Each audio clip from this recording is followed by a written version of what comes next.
Welcome to Armageddon Talk Radio. I wanted to begin this, the first true episode of my show, by explaining that this isn't a political channel. Certainly, I'll be discussing political ideas and plenty of other ideas, but my vantage point isn't partisan. I don't believe that man is a political animal. I'm convinced he's a spiritual one.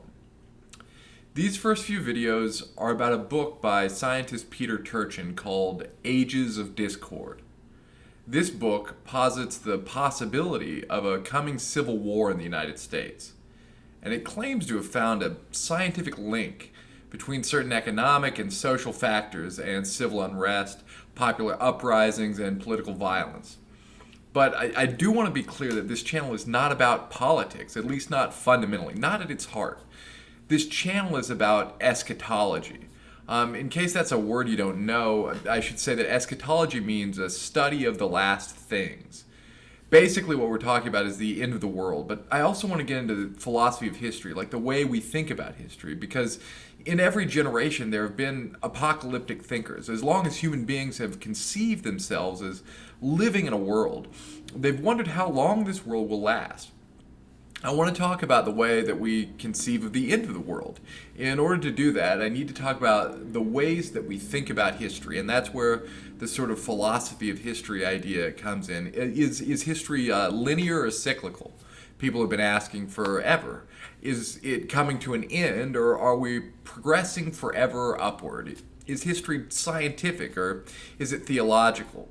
What drives history? Is it God? Is it economics? Is it evolution? In this first episode, I thought it might be interesting to address the political instability we've seen recently. Instead of taking a partisan spin on it, like pretty much every other treatment I've seen on the internet, I'd like to look at it objectively. Imagine you're an alien watching Earth from Mars, or an archaeologist piecing these events together.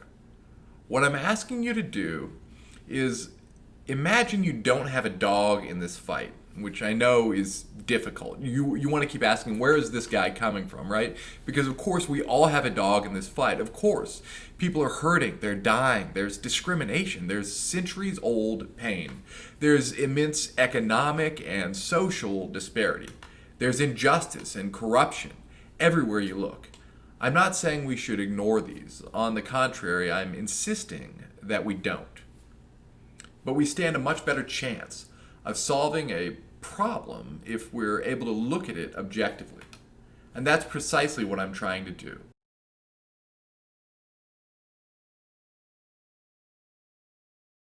With that in mind, I'd like to examine a recent article in Vox entitled, "Life in Authoritarian States is Mostly Boring and Tolerable." It has the subheading, "Americans have an overly dramatic view of what the end of democracy looks like." This, to say the least, is an alarming and provocative title. I'm glad an article like this was written. I've seen conservatives on Twitter claiming that Vox was showing its true hand, that they're saying the quiet part out loud. That Vox essentially is attempting to normalize the authoritarian regime that they, i.e. members of the left, want to establish. I disagree with that. I think both the left and the right are guilty of tremendous overreach, especially in the last few years. But this particular article doesn't fit that. It doesn't celebrate totalitarianism. Rather, it points out how very mundane such restrictive regimes can be. It's a warning. It uses the government of Malaysia as an example. Malaysia, according to the article, is not a democracy. It is, quote, a multi-party parliamentary system of government, but the same coalition of parties has been in power for 6 decades. This coalition has never lost a general election. Malaysia's government can exercise the right to detain people without trial, the article notes, and its print and broadcast media are fairly compliant, mostly owned by the corporate allies of political elites. The author, Thomas Popinski, an associate professor of government at Cornell University, notes that his time spent studying Malaysian politics has brought him important perspective as an American. He says that the mental image of authoritarian rule in the minds of most Americans is completely unrealistic, and dangerously so. This vision has jackbooted thugs, all-powerful elites acting with impunity, poverty and desperate hardship for everyone else, strict controls on political expression and mobilization, and a dictator who spends his time ordering the murder and disappearance of his opponents using an effective and wholly compliant security apparatus. This image of authoritarianism comes from the popular media. Dictators in movies, he points out, are never constrained by anything but open insurrection.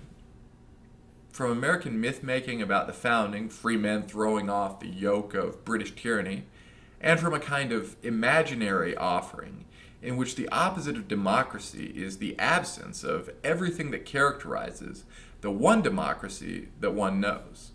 This article points out that the stereotype Americans have of authoritarian rule is due to the fact that we confuse authoritarianism for totalitarianism.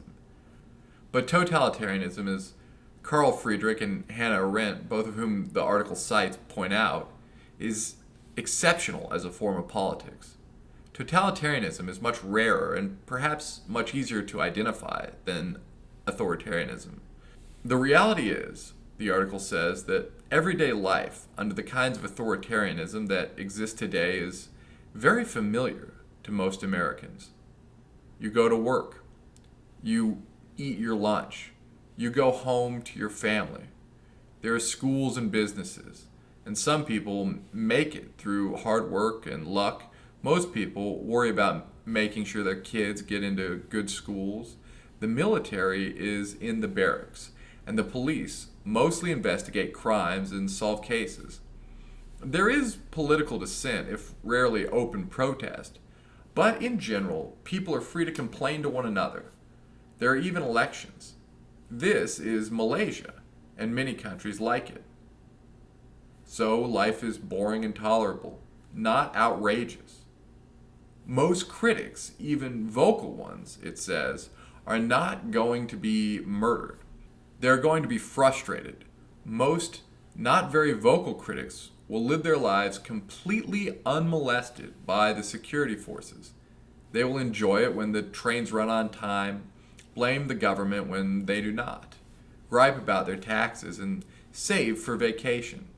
Life under authoritarian rule in such situations looks a lot like life in a democracy. As Malaysia's longtime prime minister used to say, "If you don't like me, defeat me in my district." That this could never happen was almost beside the point. There were elections, and the ruling National Front coalition deployed the same language of democracy that American politicians do today. So there's this big question of whether or not we as Americans, or even as humans, will stand for authoritarian rule.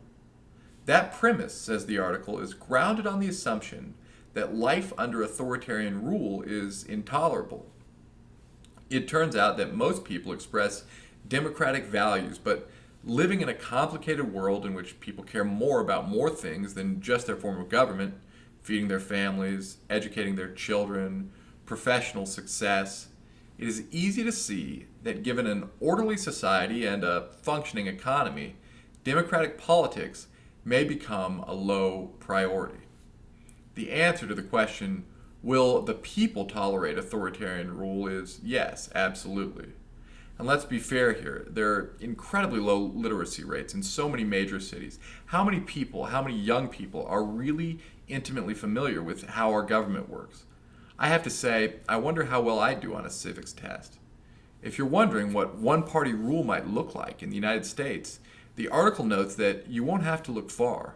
The article points out that large swaths of the South were dominated by a single political party during a big chunk of the 20th century.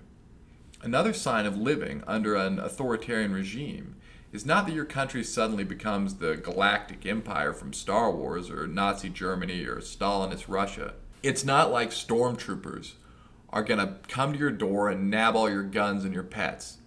It's not like they're going to start executing ethnic and religious and sexual minorities on pay-per-view and everyone, either cowed into a terrified silence or hypnotized by this novel, wicked ideology, will somehow allow it to happen. Another sign of living under authoritarian regimes, according to the article, is that elections cease to affect real change. Such a shift, as I'm sure you can imagine, might be quite gradual. Our civil liberties might slip so slowly that we don't even notice. We wake up one day without any of the freedoms we've taken for granted.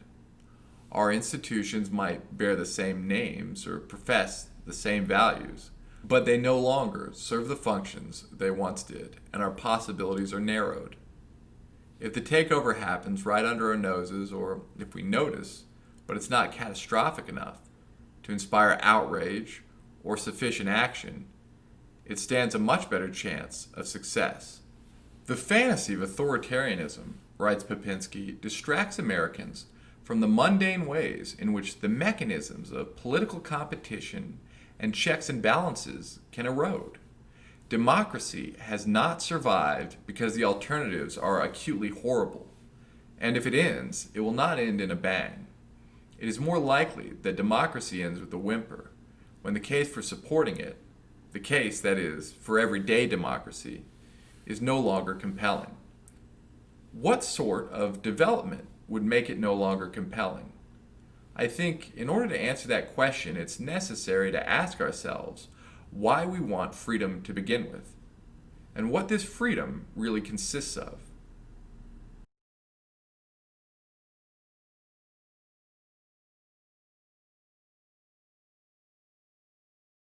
What do we mean by freedom in America?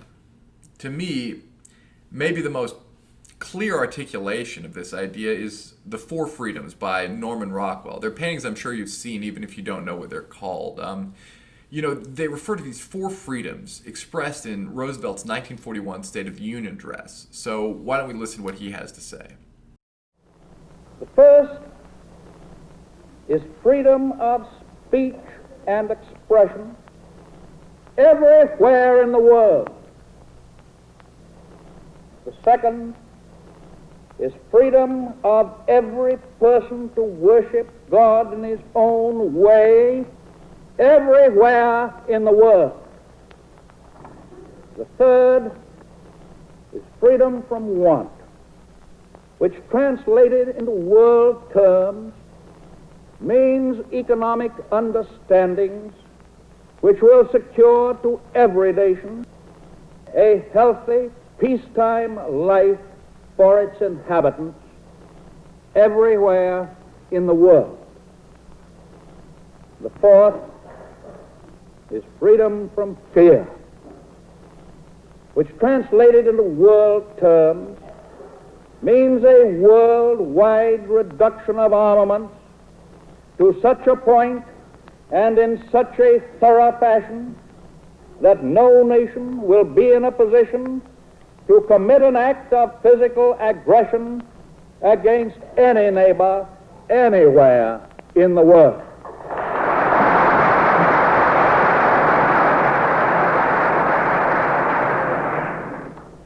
This nation has placed its destiny in the hands and heads and hearts of its millions of free men and women, and its faith in freedom under the guidance of God. Freedom means the supremacy of human rights everywhere. Our support goes to those who struggle to gain those rights and keep them.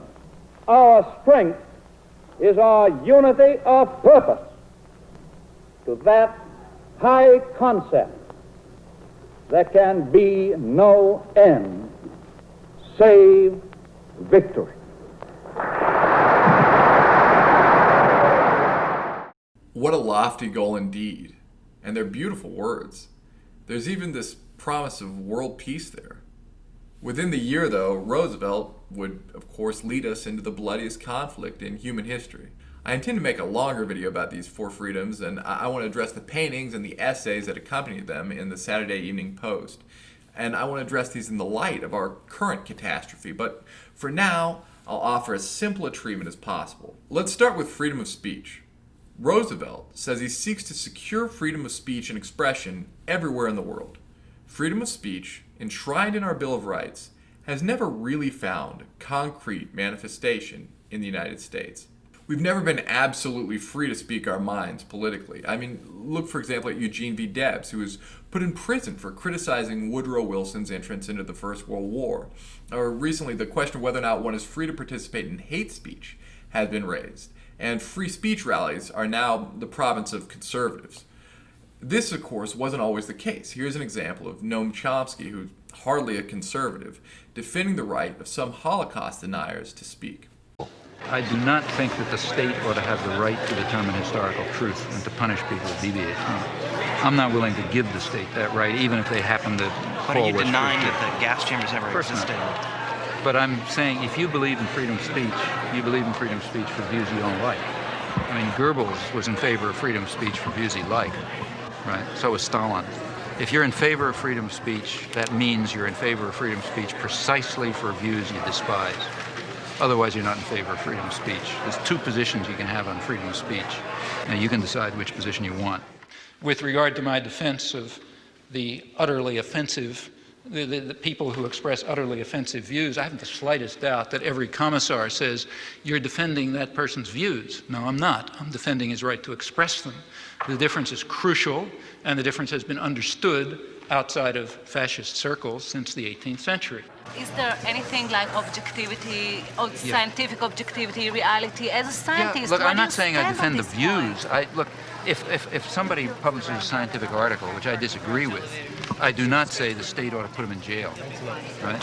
All right, but you don't have to support him right away and say, I support him just for the sake of everybody saying that, fine, whatever but he wants to say. suppose this guy is taken to court and charged with falsification.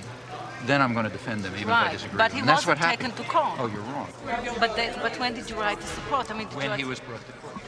Do you support And in fact, the only support that I gave him is to say he has a right of freedom of speech, period. Freedom of religion is next, defined by Roosevelt as freedom of every person to worship God in his own way everywhere in the world. Well, this certainly wasn't always the case in the United States. You could take the Puritans. You always heard, right, in school that, hey, they came over here for religious freedom. Well, they came because they were fleeing religious persecution, but they weren't exactly tolerant of the beliefs of others. Just ask a lot of the people that got killed in Salem. A great many Mormons were imprisoned, lynched, or otherwise persecuted in the 19th and 20th centuries. Members of the Nation of Islam were regularly spied on by the FBI and subject to numerous incidences of police violence. Again, Roosevelt is aiming at a worldwide ideal in his speech, but it's not one we've managed to achieve within our own borders. Like freedom of speech, freedom of religion seems to have turned into a partisan question as of late. I'm asking you to suspend judgment on whether that's a good or a bad thing. I think everyone can agree that not all belief systems can enjoy an equal place in society, especially since some of these belief systems harbor principles that are mutually exclusive to one another. How about freedom from want? Roosevelt says that translated into world terms, this means economic understandings which will secure to every nation a healthy, peacetime life for its inhabitants, everywhere in the world. Again, this isn't something we've managed to achieve within our own borders, much less the world. In 2017, well before the pandemic, over 12% of Americans experienced hunger, which is below pre-recession levels. In a previous video, I noted millennials were earning less than folks their age in 1989. Young people are poorer than their parents, and it's getting worse. And finally, there's freedom from fear, which Roosevelt defines as a worldwide reduction of armaments to such a point and in such a thorough fashion that no nation will be in a position to commit an act of physical aggression against any neighbor anywhere in the world. Far from reducing armaments in the manner described, we've increased them so that among many world powers there's an uneasy stalemate, a precarious balance only maintained by the promise of mutually assured destruction. Despite the destabilizing effects of the pandemic, our era has been a relatively peaceful time, at least compared to the last century. Recently, it seems that we've entered a phase as a country and as a culture where the negative freedoms still exist, but positive ones are less meaningful for us. In other words, the freedom from want and the freedom from fear are those we still value, though they're on the decline. But the freedom to worship and the freedom to speak are no longer, I don't think, at the core of American values. Some of us champion them, and others actually see them as dangerous. And there's an understandable reason why. I've tried to demonstrate that these two positive freedoms, the freedom to worship, the freedom to speak, were anything but universal for all Americans. But a strong argument can be made, I think, that during the course of our history, the freedoms of speech and religion were enjoyed with greater latitude here than anywhere else in the world. According to Pew Research, fewer than half of millennials identify as Christian, and 4 in 10 are nones, right? They're not affiliated with any spiritual tradition. Terms like religious freedom and freedom of speech have certainly gained a partisan flavor over the last few years, which they lacked in previous decades. The positive freedoms have become tribalized. Some of us really hold to them. Others of us aren't nearly as deeply committed. So they've lost their privileged place in our national creed. We still all want the freedom from want, freedom from fear, but not all of us are as concerned about the freedoms to. These terms I'm using, freedom from and freedom to, are borrowed from psychoanalyst Erich Fromm's book, Escape from Freedom. Fromm poses a truly provocative question. He wondered why in the 20th century, despite the extraordinary and unprecedented progress that we in the West had achieved, so many of us gave up our freedom and submitted to totalitarian dictators. I think it's important to add a little note here, because earlier we talked about this sort of mundane form of authoritarianism, and I think ceding one's individuality to a mundane authoritarianism, it can also be applied to that. So whether or not we openly accept some horrific tyranny like Erich Fromm is about to talk about, or whether we slowly accept the erosion of the freedoms in which we believed. In either case, the same mechanism, it seems, is at work.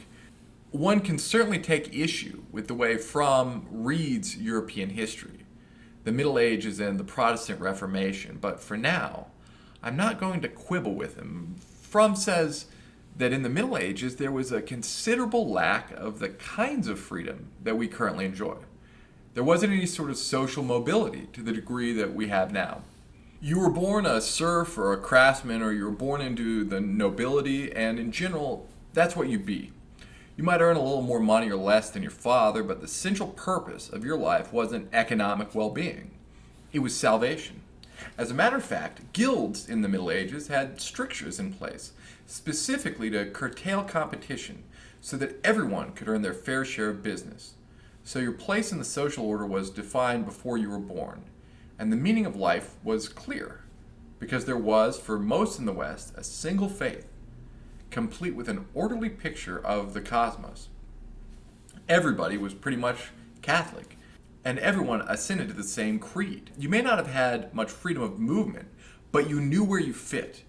With the Protestant Reformation, these spiritual and social bonds were broken.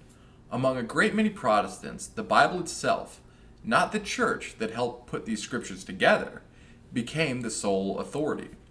Every person could read the Bible or have it read to them and encounter God for themselves. They were able to work out their own salvation with fear and trembling. At least that's what was claimed.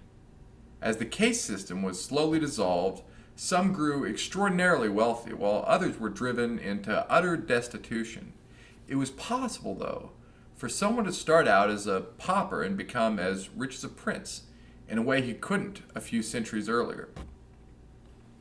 So there was a freedom from a universal religion, and a freedom from an externally defined social role. There is a freedom to believe what one wanted, and a freedom to choose one's own path. Once that happened, the world became perfect, and nothing ever went wrong again. Well, not exactly. The movements that arose at the beginning of the Protestant Reformation were as oppressive as anything you'd see among ISIS cells. Look, for example, at Calvin's Geneva or Jan van Leyden. Once they were freed from the perceived shackles imposed upon them by the church, many immediately relinquished this freedom for an even heavier burden. Throughout the centuries, more and more fetters were torn away.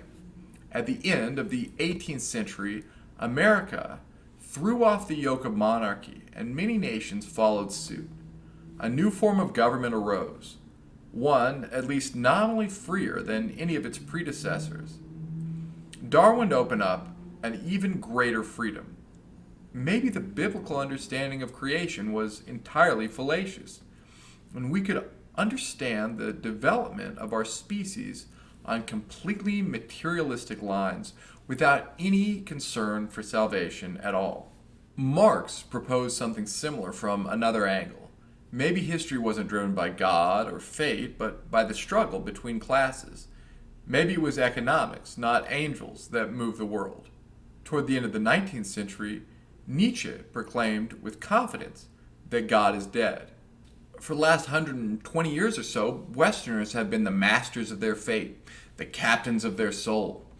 And they promptly gave that soul to folks like Mussolini and Hitler and Stalin and so on. Along with all the freedoms we'd gained, we'd also become truly alienated, subject to what Fromm called an unbearable aloneness. Our place in the cosmos was wholly uncertain. In concept, folks had the opportunity to be whatever they wanted, but the vast majority could hope at best for a life of quiet desperation. Instead of feeling integrated into a larger whole or able to exercise these freedoms in a way that would result in self-actualization, so many, especially given the chaos of the First World War and the disaster of the Great Depression, found their liberty unbearable and sought a way out. Fromm identifies a psychological mechanism at the heart of this choice. He writes, "The more distinct forms of this mechanism are to be found in the striving for submission and domination, or as we would rather put it, in the masochistic and sadistic strivings, as they exist in varying degrees in normal and neurotic persons respectively. We shall first describe these tendencies and then try to show that both of them are an escape from an unbearable aloneness. The most frequent forms in which masochistic strivings appear are feelings of inferiority, powerlessness, individual insignificance.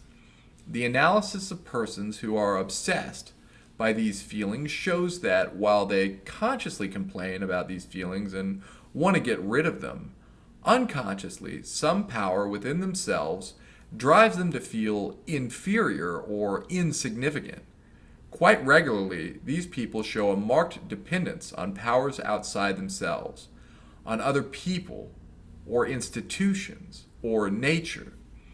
They tend not to assert themselves, not to do what they want, but to submit to the factual or alleged orders of these outside forces. Often, they are quite incapable of experiencing the feeling I want or I am. Life as a whole is felt by them as something overwhelmingly powerful, which they cannot master or control. In the more extreme cases, and there are many, one finds besides these tendencies to belittle oneself and to submit to outside forces, a tendency to hurt oneself and to make oneself suffer. This tendency can assume various forms. We find that there are people who indulge in self-accusation and self-criticism, which even their worst enemies would scarcely bring against them. With such people, it almost seems as if they were following advice given them by an enemy to behave in such a way as to be most detrimental to themselves. The masochistic trends are often felt as plainly pathological or irrational. More frequently, they are rationalized. Masochistic dependency is conceived as love or loyalty, inferiority feelings as an adequate expression of actual shortcomings, and one's suffering as being entirely due to unchangeable circumstances. Besides these masochistic trends, the very opposite of them, namely sadistic tendencies, are regularly to be found in the same kind of characters. They vary in strength, are more or less conscious, yet they are never missing. We find three kinds of sadistic tendencies, more or less closely knit together. One is to make others dependent on oneself, and to have absolute and unrestricted power over them, so as to make of them nothing but instruments, clay in the potter's hand. Another consists of the impulse not only to rule over others in this absolute fashion, but to exploit them, to use them, to steal from them, to disembowel them, and, so to speak, to incorporate anything eatable in them. This desire can refer to material things as well as to immaterial ones, such as the emotional or intellectual qualities a person has to offer. A third kind of sadistic tendency is the wish to make others suffer or to see them suffer. This suffering can be physical, but more often it is mental suffering. Its aim is to hurt actively, to humiliate, embarrass others, or to see them in embarrassing and humiliating situations. Sadistic tendencies, for obvious reasons, are usually less conscious and more rationalized than the socially more harmless masochistic trends. Often they are entirely covered up by reaction formations of over-goodness or over-concern for others. Some of the most frequent rationalizations are the following: I rule over you because I know what is best for you, and in your own interest, you should follow me without opposition. Or, I am so wonderful and unique that I have a right to expect that other people become dependent on me. Another rationalization, which often covers the exploiting tendencies, is, I have done so much for you, and now I am entitled to take from you what I want. The more aggressive kind of sadistic impulses finds its most frequent rationalization in two forms. I have been hurt by others, and my wish to hurt them is nothing but retaliation, or, by striking first, I am defending myself or my friends against the danger of being hurt. The annihilation of the individual self and the attempt to overcome, thereby, the unbearable feeling of powerlessness are only one side of the masochistic strivings. The other side is the attempt to become a part of the bigger and more powerful whole outside of oneself, to submerge and participate in it. This power can be a person, an institution, God, the nation, conscience, or a psychic compulsion. By becoming part of a power which is felt as unshakably strong, eternal, and glamorous, one participates in its strength and glory. One surrenders one's own self and renounces all strength and pride connected with it. One loses one's integrity as an individual and surrenders freedom. But one gains a new security and a new pride in the participation in the power in which one submerges. One gains also security against the torture of doubt. The masochistic person, whether his master is an authority outside himself, or whether he has internalized the master as conscience or psychic compulsion, is saved from making decisions, saved from the final responsibility for the fate of his self, and thereby saved from the doubt of what decision to make. He is also saved from the doubt of what the meaning of his life is, or who he is. These questions are answered by the relationship to the power to which he has attached himself. The meaning of his life and the identity of his self are determined by the greater whole into which the self has submerged.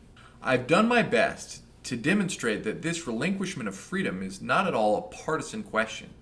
We see this happening frequently on both sides. Folks are gleefully abandoning their unstable individuality in favor of annihilation and security. We live in shaky times, and it may be worthwhile to give up your individuality for a cause greater than yourself. But we have dueling narratives, largely incompatible, and they're turning an already combustible situation into a powder keg.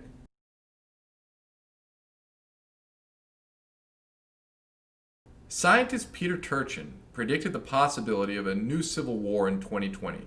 He claimed that empires wax and wane in what he calls secular cycles. Over a period of decades, well-being increases, and then it decreases, and then you have violent conflict, sometimes civil war. And then things start to get better again. Turchin used a series of proxies to quantify the well-being of Americans over the course of our nation's history. He charted data regarding relative wage, average stature, life expectancy, and age at first marriage. Charting how these four factors moved over the last few centuries, he determined that American history could be divided into four phases: two during which popular well-being increased, and two during which it declined. During the first phase, earnings of Americans increased by 3 times. That was from 1780 to 1830. Americans got taller and they started living longer. There's an optimistic social mood that prevailed. Apparently, people felt stable enough to raise families, so they got married younger. Then from about 1830 to 1910, the exact opposite happened. There was a huge influx of immigration. Wages stagnated. People got shorter and started living less. Cities became overpopulated and folks were poorer, so there was more disease and less access to reliable medication. With all these difficulties, it's no wonder that people were waiting till much later in life to get married. Then came the third phase, which occurred from 1910 to 1960. Folks started earning more money. Life expectancy became longer. The age of first marriage decreased in every decade except the 1930s. Since 1960, life expectancy and height have stagnated, and life expectancy has recently started to decrease. There's been much more immigration. We're making considerably less money than we were in 1989, and millennials are making less money than they were in 2007. We're poorer than our parents, and it's getting worse. And the age of first marriage has grown to levels never seen before.